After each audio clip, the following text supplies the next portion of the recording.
जय हिंद दोस्तों, welcome to my YouTube channel Sainik solution bankers Manch, जो है आपका अपना इंफॉर्मेटिव चैनल।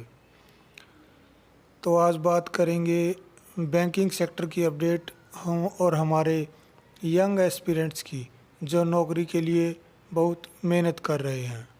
तो जैसा कि गवर्नमेंट ने नया वीआरएस प्लान लॉन्च किया है, अब बैंकों में भी इसका असर दिखने लग गया है। जी हाँ दोस्तों, स्टेट बैंक ऑफ इंडिया में वीआरएस से संबंधित खबरें आ रही हैं। बैंक ने माना है अगर 30% स्टाफ भी इसके लिए अप्लाई करता है तो करीब 2170 करोड़ रुपए बचाए जा सकते हैं। यह प्लान हर साल दिसंबर से फरवरी तक के लिए हो सकता है और इसके लिए 25 वर्ष की सेवा और 55 वर्ष की आयु की शर्त पूरी करने वाले ऑफिसर व अवार्ड स्टाफ यानी क्लर्क व सब स्टाफ अप्लाई कर सकते हैं। दोस्तों, दूसरी बड़ी अपडेट बैंकों के निजीकरण यानी प्राइवेटाइजेशन से संबंधित है दोस्तों, जिसमें नीति आयोग ने सिफारिश की है कि देश में सिर्फ 4 पब्लिक सेक्टर बैंक रहेंगे और बाकी का प्राइवेटाइजेशन या फिर दूसरे बैंकों में विलय किया जाएगा। तो ये 4 बैंक हो सकते हैं: State Bank of India, Punjab national bank, bank of Baroda और कैनरा बैंक। कुछ बैंक जैसे Punjab and Sind, bank of Maharashtra, UCO bank की निजीकरण की रूपरेखा तैयार कर ली गई है और जल्द ही यह प्रक्रिया पूरी की जा सकती है। बाकी बचे कुछ बैंक जैसे bank of India, central bank of India, union bank, Indian overseas bank और इंडियन बैंक, इनका या तो दूसरे बैंकों में विलय किया जा सकता है या फिर इनकी हिस्सेदारी घटाई जा सकती है। पहले बैंकों का मर्जर, इसके बाद कोविड-19 और अब ये वीआरएस स्कीम और प्राइवेटाइजेशन। दोस्तों, तो जॉब तो ख़त्म होती ही जा रही है, दूसरी तरफ वैकेंसी भी बहुत कम निकल रही है। जी हाँ दोस्तों, आईबीपीएस क्लर्क 10 का नोटिफिकेशन आ चुका है और जिसमें अभी तक लगभग 1500 वैकेंसी ही बैंकों द्वारा रिपोर्टेड है। हालांकि कुछ बड़े बैंकों ने वैकेंसी अभी तक डिक्लेयर नहीं की हैं और कुछ ने नील वैकेंसी शो की हैं। जिन बैंकों की नॉट रिपोर्टेड वैकेंसी है दोस्तों, वो आगे डिक्लेयर कर सकते हैं, यह कोविड-19 के इफ़ेक्ट के कारण हो या कोई और कारण हो। कुछ बैंकों ने अभी तक पिछले आईबीपीएस के सिलेक्टेड कैंडिडेट्स को ज्वाइन नहीं कराया है। कुछ की प्रक्रिया अभी चालू है। कोविड-19 और लॉकडाउन इफेक्ट के कारण बैंकों की प्रमोशन व ट्रांसफ़र प्रोसेस अटकी हुई थी, जिसके कारण नई ज्वाइनिंग भी रुकी हुई है और उसके बाद ही नंबर ऑफ़ वैकेंसी को कैलकुलेट करके आईबीपीएस को रिपोर्ट की जाएगी। पिछले वर्ष आईबीपीएस क्लर्क की लगभग 12,000 वैकेंसी थी। इस साल दोस्तों यह 7 से 8,000 तक हो सकती है, क्योंकि अभी कुछ मेजर बैंक्स ने वैकेंसी रिपोर्ट नहीं की है।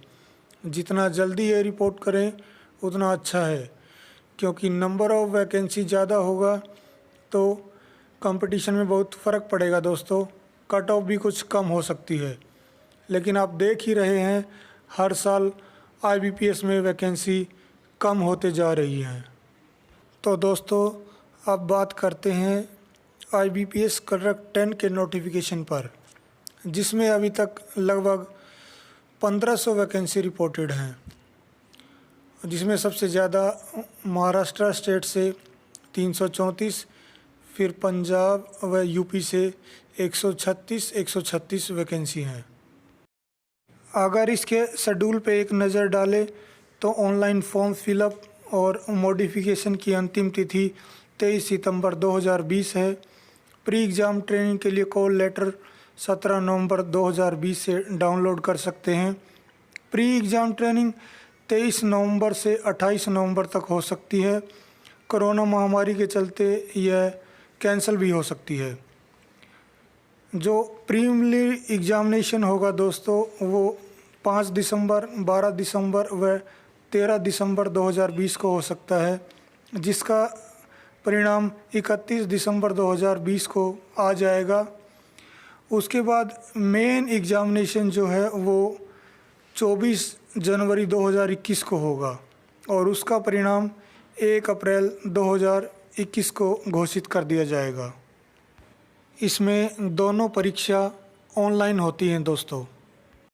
आयु की बात करें तो 20 वर्ष से 28 वर्ष के कैंडिडेट इसके लिए अप्लाई कर सकते हैं। इसमें कैटेगरी के अनुसार अलग अलग एज रिलैक्सेशन भी होता है। इसके लिए एजुकेशनल क्वालिफ़िकेशन स्नातक यानी ग्रेजुएशन है दोस्तों, चाहे वह किसी भी स्ट्रीम से हो।